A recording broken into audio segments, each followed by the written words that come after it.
move on to the next question, please. Let's go to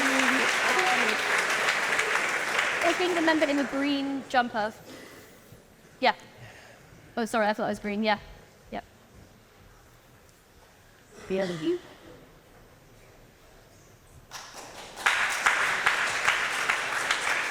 Guys, it looks green. Ben, it's an absolute displeasure to see me standing. Well, it's absolute. I will get to my question, however. Thank you for coming anyway. My displeasure. Now, I'll repeat the question that I sought to ask you. You have recently been discussing a lot about the history of the occupation of Palestine. I will call it that. I know you will oppose that, but I will call it that. The occupation of Palestine. The whole thing, right? Just to be clear? The entirety of Palestine. Thank you. You may accuse me of genocide if you wish. That is not my position. Sure. And I will, but go ahead.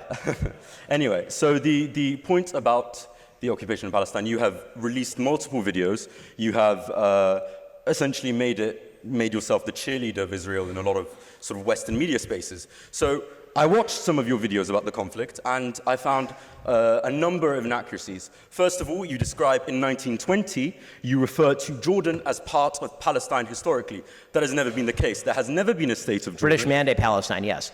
That is still not the case. Jordan has never been part or considered part of Palestine. The only time that Jordan has been considered adjacent to Palestine is part of sort of biblical mythology where Transjordan was a reason. That's wildly inaccurate. The British mandate had a mandate over all of Palestine, and then they separated off Transjordan and handed it to the Hashemite Kingdom of Jordan. You will get your chance to reply. Let me finish. Now, the second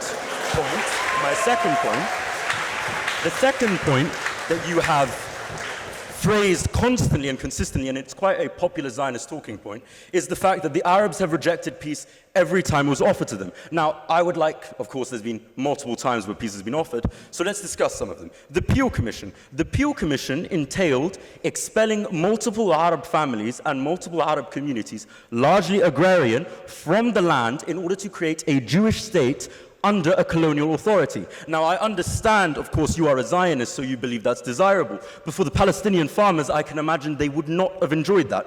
Number two, you mention that that after 1948, the Arabs had the chance to negotiate and make peace with Israel. Apart from the fact that in 1956, Israel invaded the Sinai in Egypt, unprovoked, purely due to the fact that President Nasser nationalized the Suez Canal. Then you claim that the 1967 war was a war of extermination. But if you will read any trusted and respected historian over the 1967 war, and perhaps you may even decide to read some of the books of Moshe Dayan about the actual conflict, where he describes that Israel actually provoked the conflict and there was no chance of the extermination of Israel. Then you claim that the 1973 war was a war of the destruction of Israel once again, which it was not. It was actually the reclaiming of the Sinai and the Golan Heights, which Israel has illegally occupied. So, you have lied multiple times. I can continue if you would wish, but I would like to ask you the question. When you lie, do you feel shame? Okay, so.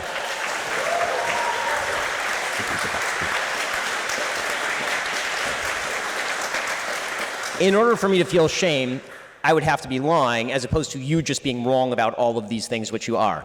So, let me start from the very beginning of what you said. Let's try to go through the calendar. British Mandate Palestine was ruled by the British. They carved off Transjordan in 1920, and Transjordan was made into Transjordan with the Hashemite Kingdom, which, by the way, is not domestic to the actual area of Jordan. So if you're talking about a colonial outpost, Jordan would be it, since the Hashemite Kingdom has nothing to do with the actual Palestinian Arabs who are living in Transjordan. Talking about the Peel Commission. If the idea is that there would have to be a separation of populations in order to effectuate a two-state solution, which you deny, then I was right. Of course, there was a deal on the table. The Jews accepted it. The Arabs rejected it. So you did not actually undermine my case. In his diary, there should be no deal in the first place. In his diary states. Hold on. I listened to your whole bullshit history for like 5 minutes here. So at least let me respond to it. Your entire claim is that the Arabs did not reject peace, and then in your own disquisition, you admitted that the Arabs rejected the Peel Commission plan, which was a separation between the Jews and the Arabs, which gave an extraordinary amount of land to the Arabs. The Arabs then rejected the peace partition plan proposed by the United Nations in 1947.